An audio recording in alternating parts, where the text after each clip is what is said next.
Super Smash Bros. Was intended to be a fun fighting game featuring various Nintendo characters.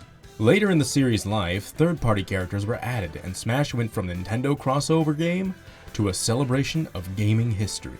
Even with all these iconic and beloved characters from gaming, people still want to see more, and they even want to see characters from outside of gaming. Sakurai has stated that he has heard people ask for non-gaming reps, but ultimately wants to keep the series strictly featuring characters who originated from video games. Now, most of the people who ask for non-gaming characters are joking. I highly doubt there are people who unironically want to see Shrek in Smash Bros. People just found it slightly amusing to joke about. However, there are definitely people who actually want anime characters like Goku. Now, what have I told you? There are some characters that are technically from video games originally, but are mostly associated with movies or TV shows, or whatever else. Are you interested to know who? Well, allow me to elucidate you. So to start off, we'll bring up a case most have probably already heard.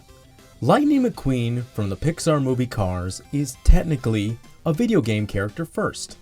It's not as common a trend nowadays, but back in the day, movie tie-in games were always made and released around the same time the movie does, usually the same day or a little bit later.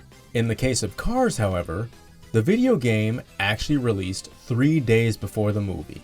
The game released on June 6th, 2006, and the movie on June 9th. At least, that's what I've been told. But, as of writing the script, there's actually a plot twist to the story. June 9th, 2006 is in fact the theatrical release date for Cars. But most big budget movies also get a premiere release before the theatrical release. Cars premiered at Lowe's Motor Speedway in Concord, North Carolina on May 26, 2006, roughly a week and a half before the video game's release. So, as much as people like to joke about it, Lightning McQueen is not originally from a video game. Sure, premieres are only seen by a select few people, but it is a movie release and Lightning McQueen was featured in a movie before a video game. A shame that I'm starting off with a character who is technically not a video game character, but hey, now more people know the truth. Now, if you really want a movie character that's actually a video game character first, look no further than James Cameron's Avatar.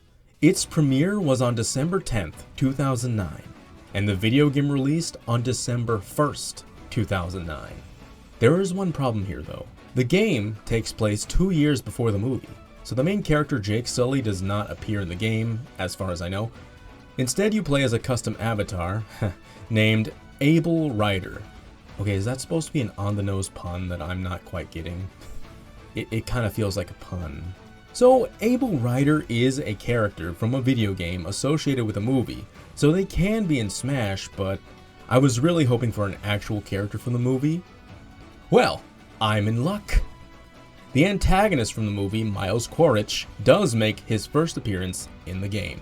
So yes, there is in fact a character more associated with a movie that is technically a video game character first. Now, no more memes about Lightning McQueen's fraud trunk being a video game character. The real memes are for Miles Quaritch, cause a human being in Smash is way funnier than a talking car. Yeah. Oh, I forgot to mention there's a character named Falco in the game. Thought I should tell you. That ain't Falco! Okay, now for some characters who are 100% video game characters but are associated with a non-gaming franchise.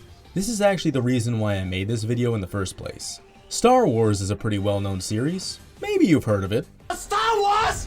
Star Wars! That also has many video games. Now I'm sure there are tons of Star Wars characters who first appeared in games, but I'm just going to talk about two that I'm familiar with. Starting with Galen Merrick, aka Starkiller from The Force Unleashed. Starkiller was the secret apprentice of Darth Vader.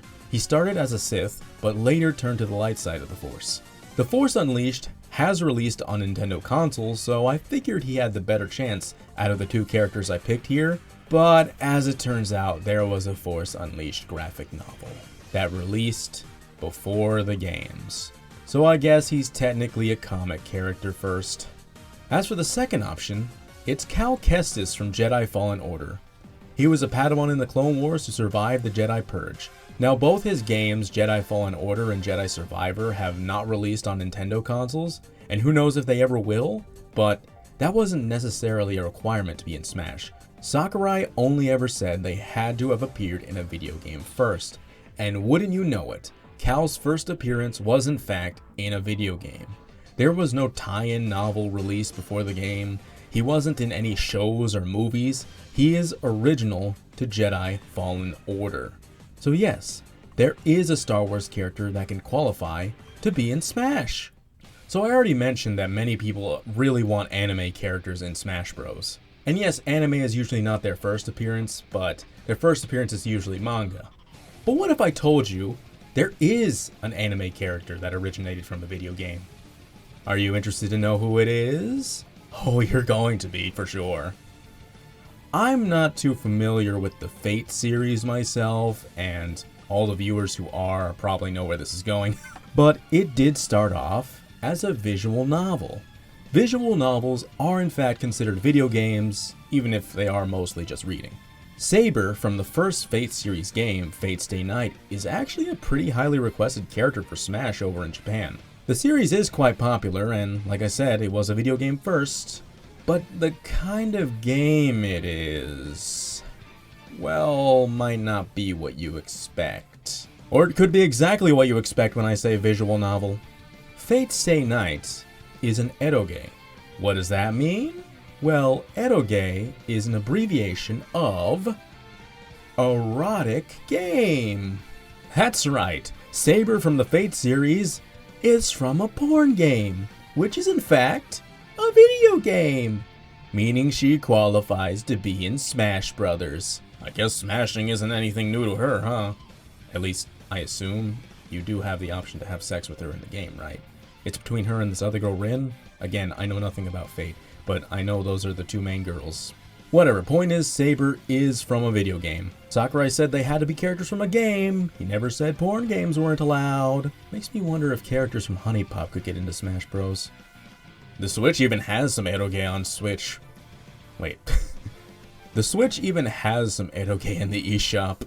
Granted, they are censored versions that don't include the sex scenes, but they are there. And before anyone says this is a game for kids, there's plenty of mature rated games represented in Smash and characters with sex appeal. They just tone those things down for Smash, and Saber's main outfit is a big blue dress with armor plating, so she's fully clothed. I'm sure in theory that part is fine. However, and I have another plot twist for you, Saber is technically not an original character. From what I understand, most of the characters from Fate are actual historical figures, and Saber's real name is Artoria Pendragon. Yes, as in Arthur Pendragon, King Arthur. That's who she's supposed to be. And fun fact, while looking up this video, I learned that King Arthur, it's debated whether or not he's real. I always thought he was just a storybook character, but he might actually be real. Interesting. Like, I assume the actual story of Sword and Stone isn't real, but you know, whatever. The Fate series always turns historical figures into pretty anime women. Some of them get to stay men, I think, but most of them get turned into women. So you could argue Arthur Pendragon is not a video game character, but we are talking about Artoria in this case, though she has been referred to as Arthur as well, I think. But she is clearly not the same as King Arthur. I mean, there are characters in Smash Bros. Based off other characters from fiction, like Donkey Kong is based off King Kong, another king. So I guess characters that are based on other characters but are still clearly different should be fine, right? I don't know. If Nintendo does decide to put Saber in Smash, it would be kind of funny knowing a porn game character is in Smash. Well, I did kind of want to do more examples here, but I think this video is long enough, so we're gonna call it here. Let me know if you want me to talk about more characters who could technically be in Smash since they are technically from a video game first. As always, thanks for watching this video. I hope you guys enjoyed. Make sure to like, comment, and subscribe for more videos. Until next time, this is the first one, signing out. Bye bye!